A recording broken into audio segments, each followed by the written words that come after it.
चंद्रहास एक बार फिर से आप सभी का स्वागत करता हूं और आशा करता हूं कि पूरा कास्ट क्लासेस का परिवार अच्छा होगा, ठीक होगा और बेहतरीन तरीके से आने वाले एचएसएससी के एग्जाम्स की तैयारी भी कर रहा होगा।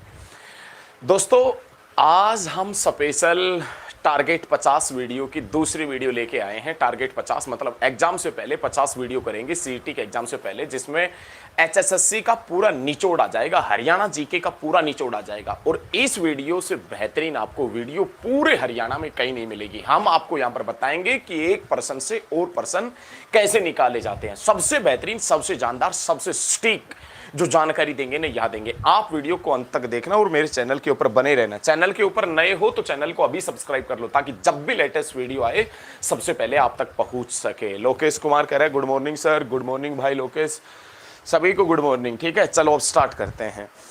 सर्पदमन हरियाणा के किस प्राचीन नगर का नाम है? हालांकि ये क्वेश्चन आपको मालूम होगा, लेकिन इसी क्वेश्चन से और क्वेश्चन कैसे निकालने हैं वो देखें। ये क्वेश्चन पूछ रहा आपसे कि सर्पदमन हरियाणा के किस जिले का किस स्थान का पुराना नाम है? तो आप बता देना दोस्तों सफीदो। और दोस्तों सफीदो कहां पर पड़ता है? तो आप बता देना जींद में पड़ता है। सफीदो कहां पर पड़ता है? जींद में। Sameer good morning sir. Akash good morning जी। गुड मॉर्निंग भाई। सर्पदमन जो पुराना नाम है दोस्तों किसका? सफीदो का है जींद में। और ये जो जींद है ना, कुसुम शर्मा गुड मॉर्निंग, ये जो जींद है, ये जींद जो हरियाणा का महाभारत कालीन नगर बताया जाता है। महाभारत काल में पांडवों ने एक मंदिर बनवाया था महाभारत विजय के उपलक्ष्य में, जिसका नाम जयंती देवी मंदिर था। उसी जयंती देवी मंदिर के पास में पांडवों ने एक नगर बसाया था, जिसे जयंती देवी नगर के नाम से जाना जाता, आज वो जयंती देवी नगर बिगड़कर जींद हो गया।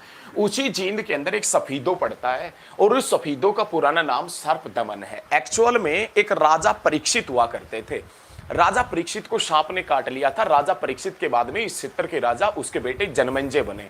जनमेजय ने बहुत बड़ा एक यज्ञ का आयोजन किया और उस यज्ञ में सांपों की आहुति दी थी। और जहां पर यह यज्ञ हुआ था, जहां पर सांपों की आहुति दी गई थी, उसी स्थान का नाम सर्पदमन पड़ गया था। सर्पदमन जो कहां है? तो आप बता देना दोस्तों सफीदो में। राजा जनमेजय का संबंध कहां है? तो आप बता देना सफीदो से। राजा परीक्षित का संबंध कहां है, कहां से है? तो आप बता देना सफीदो से। और दोस्तों ये सफीदो जिससे 1943 में कायाकल्प समाचार पत्र निकला था। 1943 में कुरुक्षेत्र से धर्मक्षेत्र समाचार पत्र निकला था। 1943 में दोस्तों अंबाला से सनातन धर्म समाचार पत्र निकला था। 1943 में ही दोस्तों भिवानी के अंदर Bhiwani technico institute for textile and science बनी थी। भिवानी के अंदर Bhiwani technico institute for textile and science कब बनी थी? तो 1943 में। और भिवानी के अंदर जो टेक्सटाइल मिल है या भिवानी के अंदर जो सूती कपड़ा या कपड़ा जो तैयार होता है, वो कौन से देशों में भेजा जाता है? तो दोस्तों आप बता देना अरब देशों में भिवानी से कपड़ा भेजा जाता है। प्यारे साथियों याद रखें, ज्यादा से ज्यादा एक बार जल्दी से जल्दी संख्या में जुड़िएगा। ये देखो क्वेश्चन ये है कि हरियाणा में स्यू सिटी के नाम से किसे जानते हैं? दोस्तों ये मालूम है आपको स्यू सिटी के नाम से, लेकिन एक पर्सन से और पर्सन कैसे बनते वो मैं आपको बताऊंगा। स्यू सिटी के नाम से किसे जानते? करनाल। दोस्तों करनाल को हम स्यू सिटी के नाम से जानते हैं। धान का कटोरा कहते हैं, हरियाणा का पेरिस कहते हैं, हरियाणा का सुव्यवस्थित तरीके से बसाया गया शहर कहते हैं करनाल को, सीएम सिटी कहते हैं करनाल को। लेकिन ध्यान रखना दोस्तों, यहां पर शूज सिटी करनाल को कहते हैं। तो कौन से शूज की फैक्ट्री है? तो आप बता देना दोस्तों लिबर्टी शूज फैक्ट्री। लिबर्टी।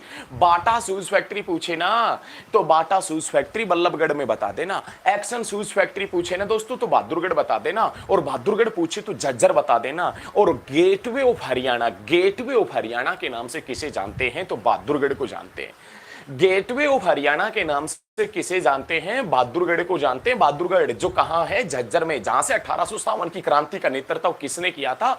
नवाब बहादुर जंग ने किया था। वहां पर एक्शन शूज फैक्ट्री है। और बल्लभगढ़ में भाई साहब बाटा शूज फैक्ट्री है। और लिबर्टी शूज फैक्ट्री पूछे तो आप करनाल बता देना लिबर्टी।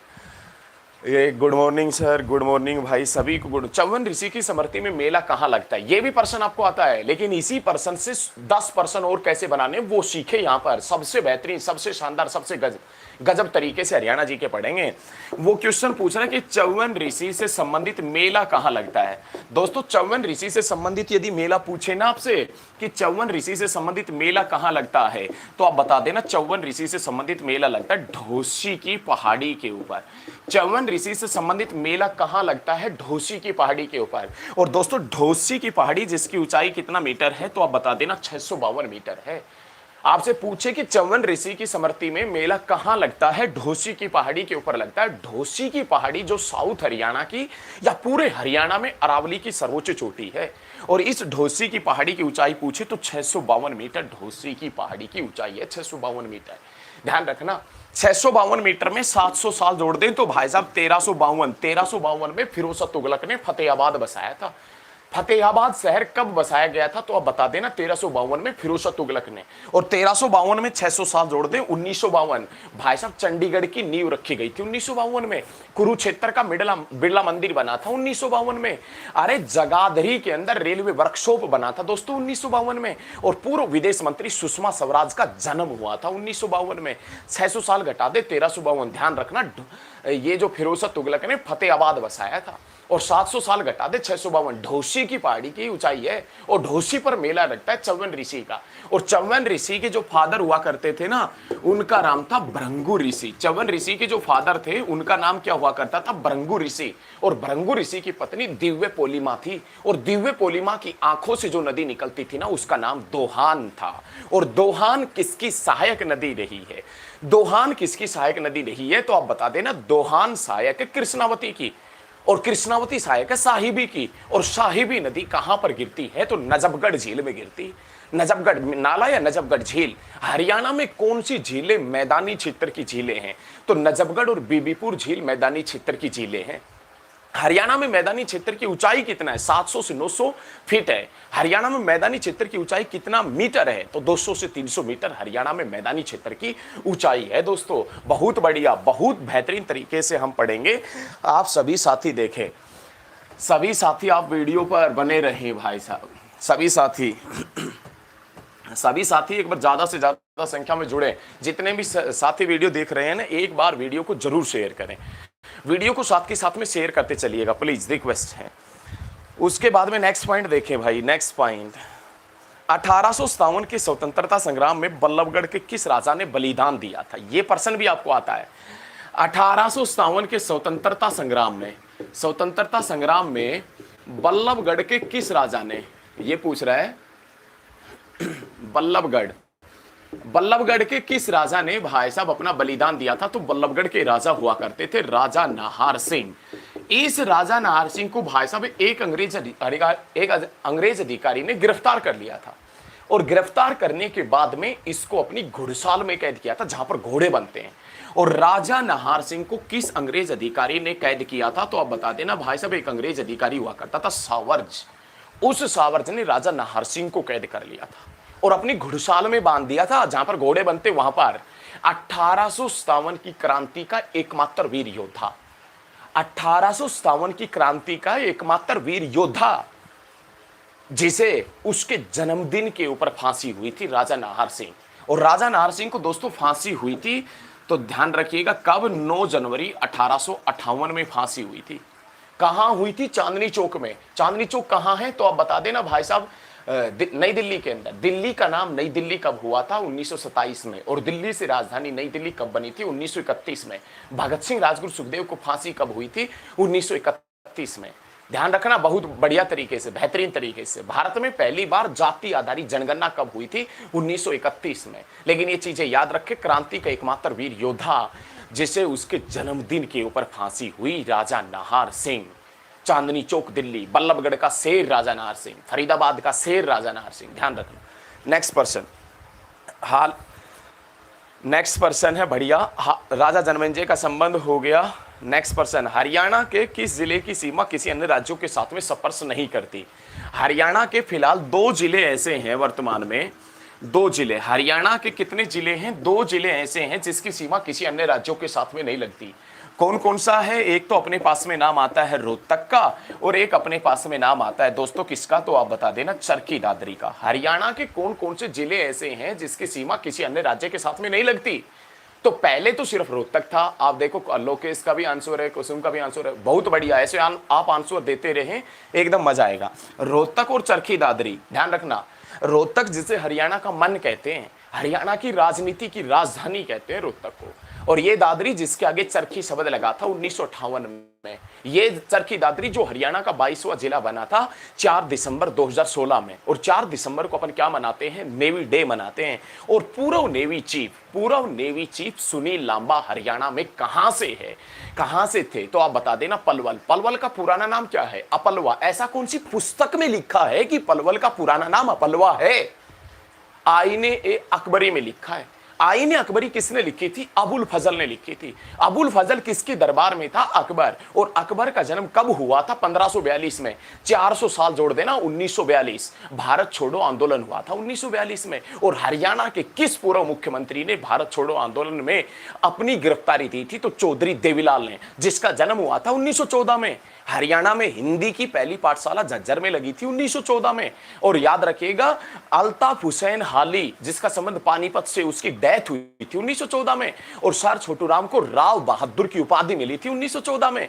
पनामा नहर बनी थी 1914 में। भारत और चीन के बीच में मैकमोहन रेखा खींची गई थी 1914 में। ध्यान रखना, बहुत बढ़िया भाई, शानदार। एक बार वीडियो को शेयर करें, जितने भी साथी जुड़े हैं, वो जिस भी स्टडी ग्रुप से जुड़े हैं, एक बार वहां पर इस वीडियो को शेयर करें प्लीज, ये रिक्वेस्ट है, एक बार शेयर करें प्लीज। देखें, नेक्स्ट पर्सन देखें, बहुत बढ़िया भाई, बहुत बढ़िया।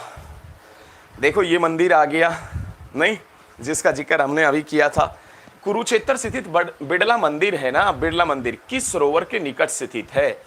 कुरुक्षेत्र का जो बिड़ला मंदिर है, वो पूछ रहा है कि कौन से सरोवर के पास स्थित है।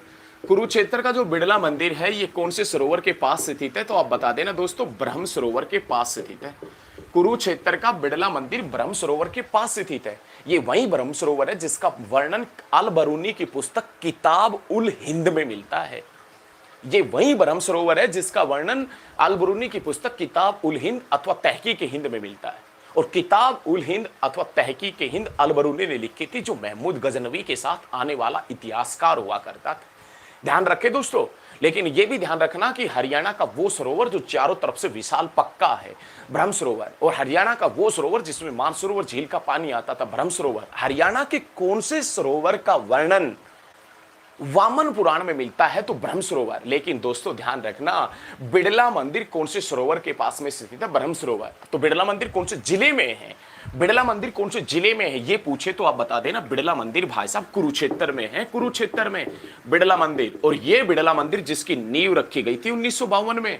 दोस्तों ये बिड़ला मंदिर जो बन गया था 1955 में। और दोस्तों ये बिड़ला मंदिर किसने बनवाया था, तो आप बता देना भाई साहब, जुगल किशोर ने बनवाया था, जुगल किशोर ने। बिड़ला मंदिर किसने बनवाया था, तो आप बता देना, जुगल किशोर ने बिड़ला मंदिर बनवाया था, जुगल किशोर ने। 1955 में तैयार हो गया था।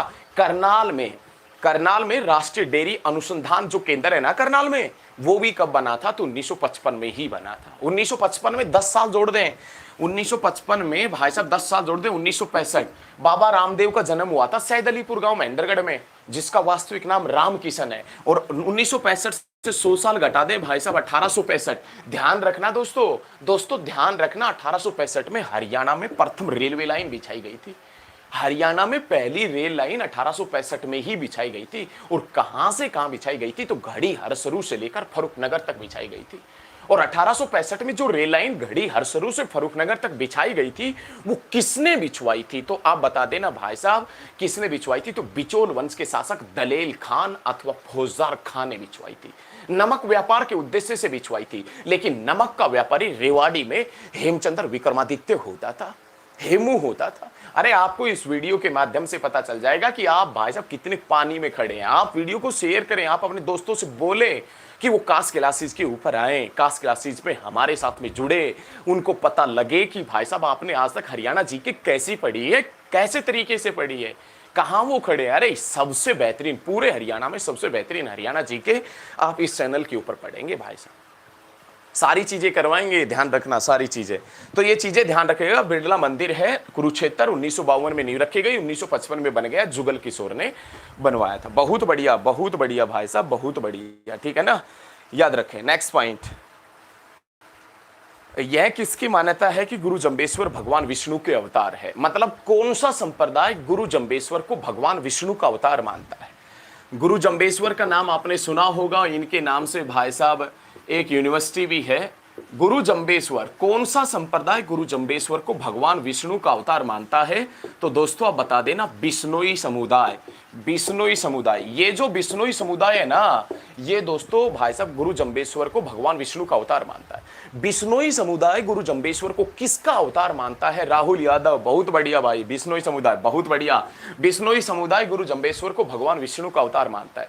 लेकिन प्यारे साथियों याद रखिएगा, बहुत बढ़िया, बहुत सटीक तरीके से, बिश्नोई समुदाय का जनक किसे कहते हैं? तो आप बता देना, चौधरी भजनलाल। बिश्नोई समुदाय का जनक किसे कहा जाता है? चौधरी भजनलाल को कहा जाता है। हरियाणा में राजनीति का चाणक्य किसे कहते हैं? चौधरी भजनलाल को कहते हैं। हरियाणा में राजनीति का पीएचडी किसे कहते हैं? चौधरी भजनलाल को कहते हैं। और ये चौधरी भजनलाल जिन्होंने एक पार्टी बनाई थी जिसका नाम हजका था, हजका।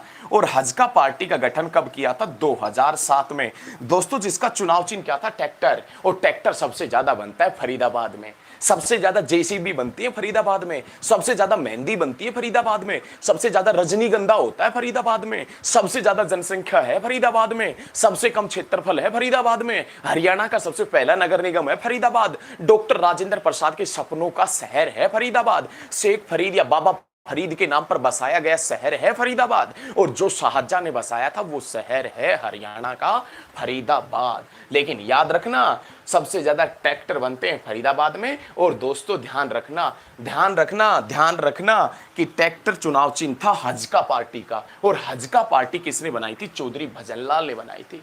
ध्यान रखना, सबसे भजनलाल ने बनाई थी। और चौधरी भजनलाल ने हजका का गठन कब किया था? 2007 में किया था, 2007 में। और 2007 में ही दोस्तों मेवात विकास बोर्ड बना, सॉरी, मेवात में चल न्यायालय बना था। चल न्यायालय मेवात में पहला मोबाइल कोर्ट कब बना था? 2007 में।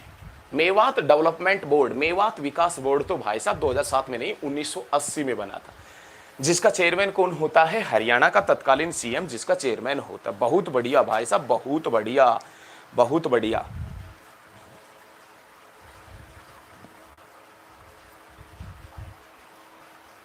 एक क्वेश्चन और बहुत पूछा जाता है एग्जाम में ना, एक क्वेश्चन ये पूछा जाता है कि जो रियो ओलंपिक में एक साक्षी मलिक जीत के आई थी, रियो ओलंपिक में कुश्ती के अंदर, रियो कहाँ है भाई? रियो के अंदर एक ओलंपिक हुआ, रियो के अंदर 2016 का।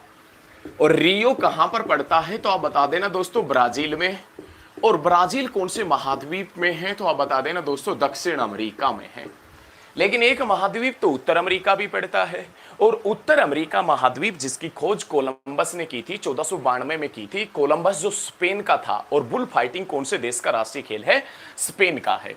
लेकिन रियो ओलंपिक में एक साक्षी मलिक है, रियो ओलंपिक में साक्षी मलिक जीत के आई थी कुश्ती में।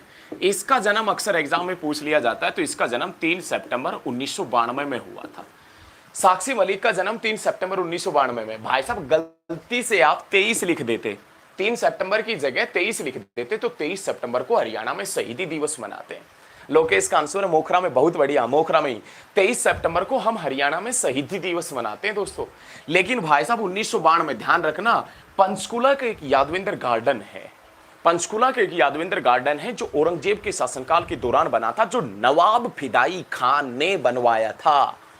वो नवाब फिदाई खान जिसका डिजाइनर था यादवेंद्र गार्डन का, जो औरंगजेब के शासनकाल के दौरान बना था। उस यादवेंद्र गार्डन में आमों का पहली बार मेला भी कब लगा था दोस्तों? 1992 के अंदर आमों का पहली बार मेला भी लगा था।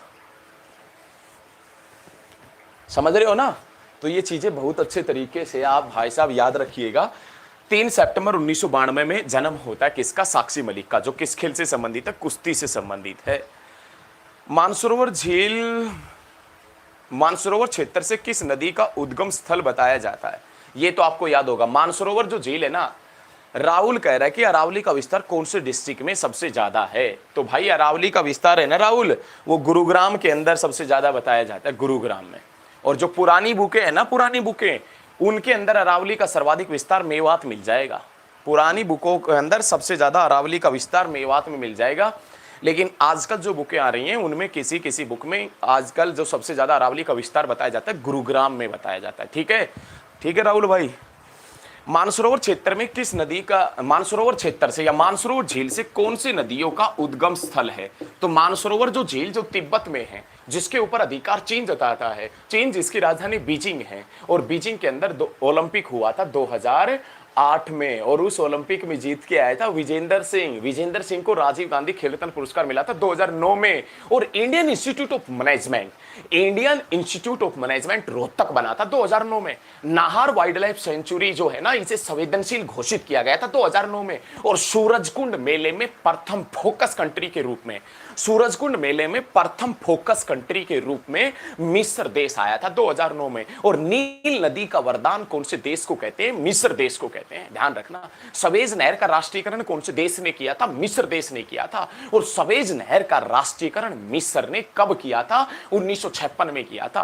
कुरुक्षेत्र यूनिवर्सिटी की नींव किसने कब रखी गई थी? तो 1976 में रखी गई थी। राहुल आंसर ठीक है भाई, ठीक है। सिंधु, सतलुज, ब्रह्मपुत्र, बहुत बढ़िया।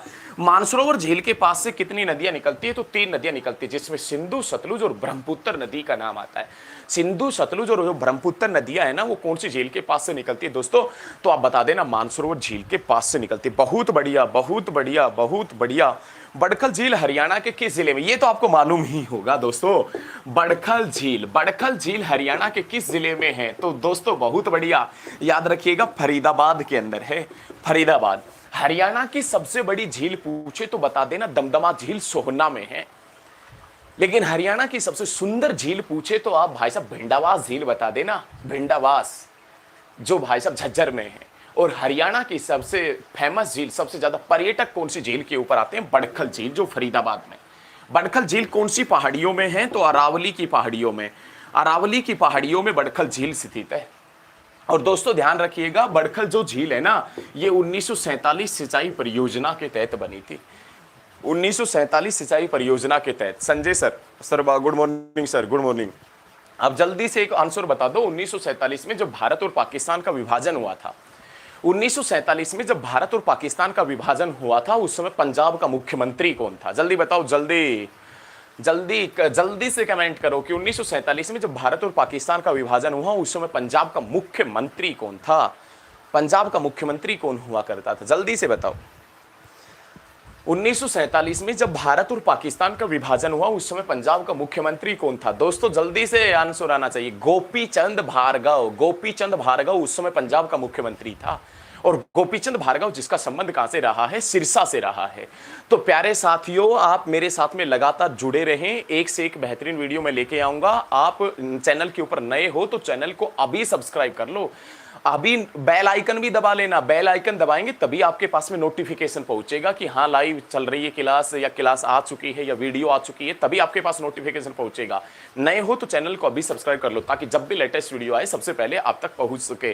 तो दोस्तों आज वाली इस वीडियो को ना, आपको प्रॉमिस करो मेरे साथ में कि एक बार जरूर शेयर करेंगे। और आप जहां पर भी जुड़े हुए हैं, एक बार वीडियो को शेयर करें।